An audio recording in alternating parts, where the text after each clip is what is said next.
အလောင်းလေးတို့ကိုဆွေအဖြေကရှိနေသေးရဲ့ဆိုပေမဲ့ကျွန်တော်တို့ခံမှန်းထားသလိုဟုတ်ရှင်မဟုတ်မယ်တစ်ခုနှစ်ခုထပ်မကလည်းပိုသွားနိုင်ပါတယ်ငုံနေတဲ့သူရဲ့ရည်နေနိုင်သေးတဲ့သူရဲ့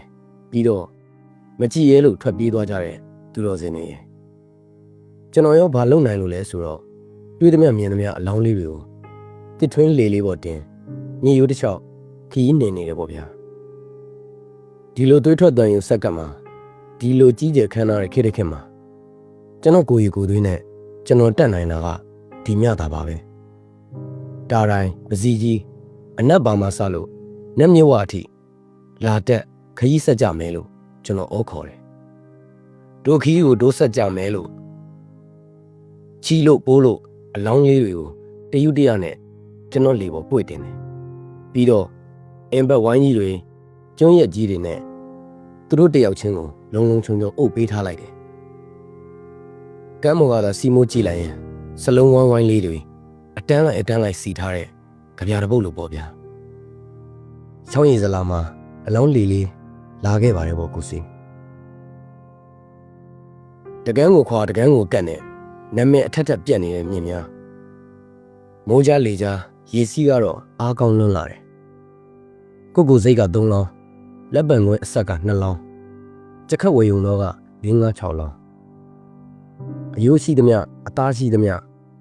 နာကျင်လုံးခဲ့ကြပြီမို့လှေဦးမှာနေရာချ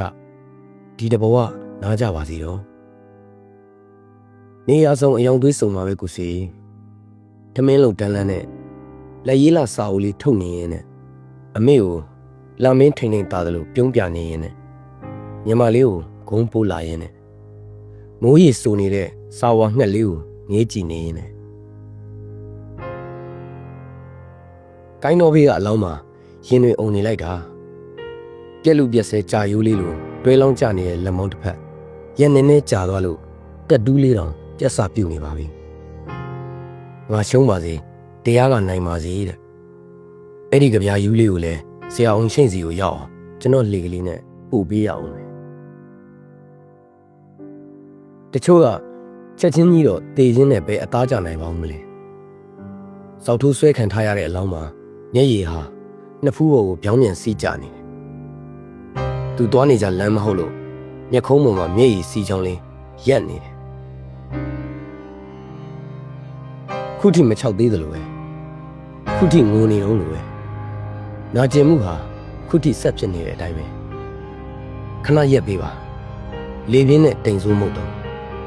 ဖွဲယုံဆိုယုံသာရွာပါခဏလောက်နားပေးပါတွားလန်းလာလန်းတာကြစေခြင်းနဲ့ဗျာမိတွေမလောင်ငင်က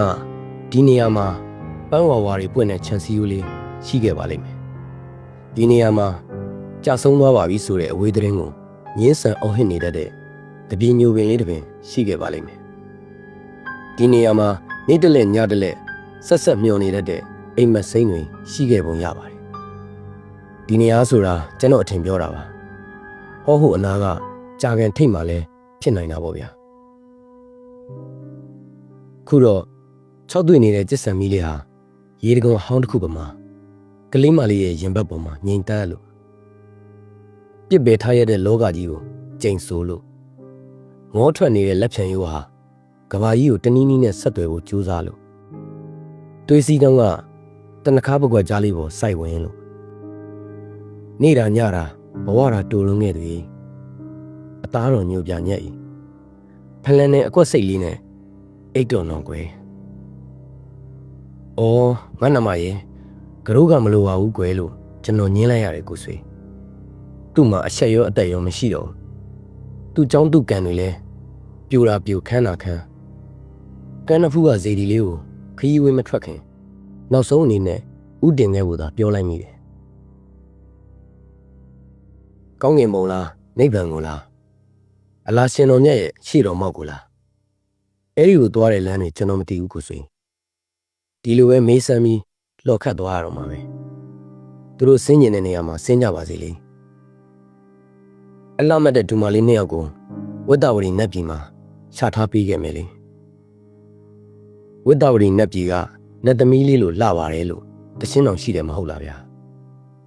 အေဒင်ဆိုလဲအေဒင်ဥယျာဉ်ရှိအထိရောက်စီရမှာပေါ့ဒီလိုမဟုတ်ရင်လဲနောက်ဘဝကျွန်တော်ရောခမရောအင်မတန်ရှေ့ရတဲ့ယူဇနာမက်ခင်ပြိုလေးတွေဖြစ်ကြပါစေညီမလေးမမမြင့်တွေဖြစ်ကြပါစေကနဝင်မမလေးတွေဖြစ်ကြပါစေ